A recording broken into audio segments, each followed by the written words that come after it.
का कोई अनुष्ठान ना हो, ऐसा समाज में कार्यक्रम का उद्देश्य हो कि समाज में बड़ा अनुष्ठान हो तो पूरा समाज क्षेत्र वहाँ पर बैठा हुआ हो।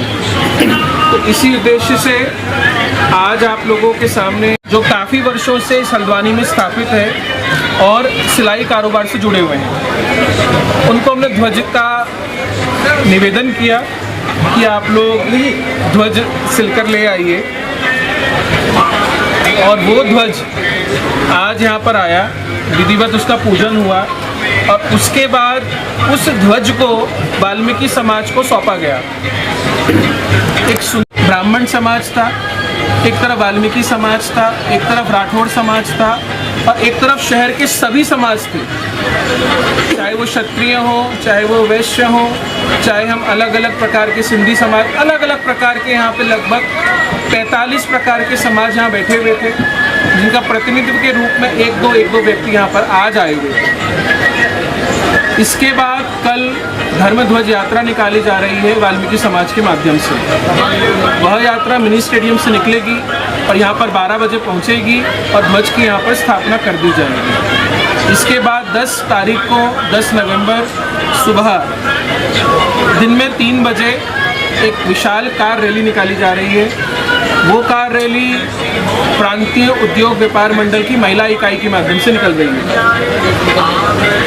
उस आयोजन को भी हमने महिला सशक्तिकरण का एक शुभ संदेश देते हुए, महिलाओं के प्रति एक विशेष सम्मान प्रकट करते हुए हमने उसकी योजना बनाई है कि 500 महिलाएं 500 कार स्वयं चालित करते हुए FTI मैदान से निकलेंगे और FTI मैदान से निकल करके यात्रा यहाँ पर पहुँचेगी। 12 नवंबर को इस क्षेत्र में प्रथम बार 1100 कलश निकाले जा रहे हैं, वो भी महिलाओं के माध्यम से निकाले जा रहे हैं। वो कलश यात्रा का आयोजन नवयुवक संघ संगठन कर रहा है, परिवार कर रहा है। और इस शहर में दूसरी बार हेलीकॉप्टर आ रहा है।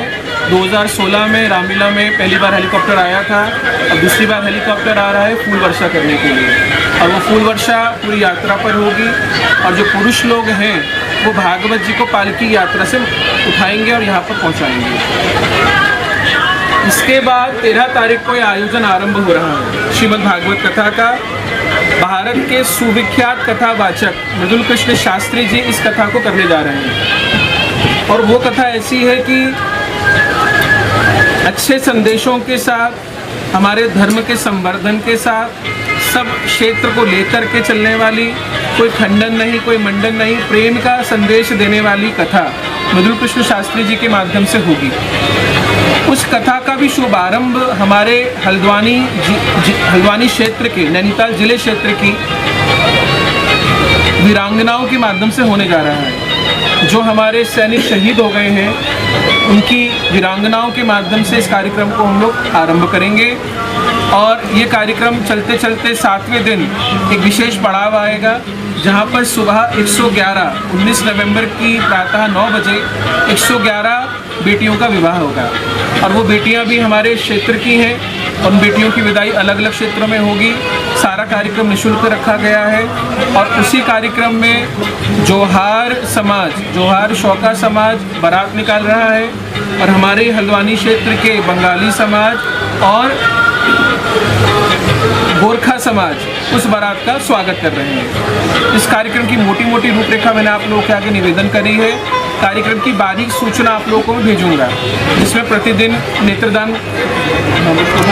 जय सनातन, जय उत्तराखंड, ये हम लोगों ने इस कार्यक्रम का उद्देश्य रखा है। धार्मिक अनुष्ठान के रूप में भक्ति महोत्सव के माध्यम से हम इस हल्द्वानी क्षेत्र के सनातन धर्म के सभी अनुयायियों को लेकर के, किसी भी जाति के हों, किसी भी वर्ग के हों, किसी भी आयु के हों, हमारा उद्देश्य इतना है कि इस अनुष्ठान में बैठे आकर के और ये अनुष्ठान सर्व का बनकर जाए। साथ में ही 111 गरीब कन्याओं का इसमें विवाह किया जा रहा है 19 नवंबर प्रातः 9 बजे। ये आयोजन ऐसा है जिसमें पूरे क्षेत्र की बेटियों का विवाह हम लोग यहाँ पर निःशुल्क कर रहे हैं और सारी बेटियाँ विदा होकर के पूरे भारतवर्ष में जा रही हैं। इस सारे आयोजन की शुरुआत हम लोगों ने वाल्मीकि समाज के माध्यम से हुई, जो कल धर्मध्वज यात्रा लेकर आएगा, जिसमें जिला नैनीताल, जिला उधम सिंह नगर के 2 से 3 हज़ार लोग शामिल हो रहे हैं। और 10 तारीख को वाहन रैली है, जिसमें महिलाओं के द्वारा 501 की संख्या में कार्य चलाई जाएंगी और प्रांतीय उद्योग व्यापार मंडल की महिला इकाई इस आयोजन को संयोजित कर रही है। इसके बाद 12 तारीख को एक विशाल कलश यात्रा निकल रही है। वो कलश यात्रा ऐसी है जिसमें इस पूरे क्षेत्र के 1100 कलश उठाए जा रहे हैं महिलाओं के माध्यम से, और जो भागवत हैं वो पालकी के माध्यम से पुरुष उठाएंगे। और हमारे हल्द्वानी क्षेत्र का दोबारा से सौभाग्य है कि 2016 के बाद दोबारा से हेलीकॉप्टर फूल वर्षा करने यहाँ पर आ रहा है। इस पूरी यात्रा में फूल वर्षा होगी।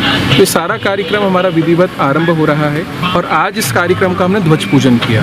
ध्वज पूजन के बाद ध्वज यात्रा निकलेगी और ये सारा कार्यक्रम 19 नवंबर की शाम को, और आचार्य मृदुल कृष्ण शास्त्री जी जो इस पूरे भारत के सुविख्यात कथावाचक हैं, प्रतिदिन 13 से 19 तारीख 2 से 6 कथा सुनाएंगे।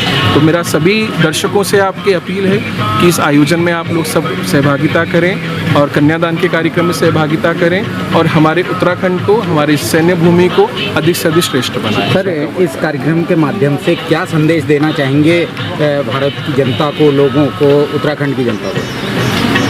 सनातन धर्म का उत्सव है। सनातन धर्म एक हमारा ऐसा उत्सव है जहाँ पे सभी जातियों का, धर्मों के सभी व्यक्तियों का, सभी आयु का इसमें समावेश रहा। किसी भी कार्यक्रम का उद्देश्य ये होना चाहिए कि किसी भी वर्ग विशेष का कार्यक्रम ना बने। जब कोई कार्यक्रम हो तो पूरा शहर का ही हमारा कार्यक्रम है। तो हमारा उद्देश्य यही रहा। जैसे आप लोगों ने देखा कि अभी हल्द्वानी में 20 तोरण द्वार, 500 स्वागत द्वार बन रहे हैं। 20 तोरण द्वारों में हमने अलग अलग नाम रखे, जिसका प्रमुख द्वार का नाम हमने रखा श्री गोलजू द्वार, जो हमारे उत्तराखंड के ईस्ट हैं। इसके बाद हमने एक विशेष चौराहे का निर्माण हो रहा है अभी, और उसका नाम हमने समर्पित किया है जनरल बिपिन रावत जी को, जो हमारे उत्तराखंड की, इस भारत की विभूति हैं। तो हमारे कार्यक्रम का उद्देश्य ये है कि प्रत्येक विभिन्न बिंदुओं को हम लोग स्पर्श करें और विभिन्न बिंदुओं को स्पर्श करके सभी की भावनाओं को लेकर के इस कार्यक्रम को हम लोग आगे बढ़ें।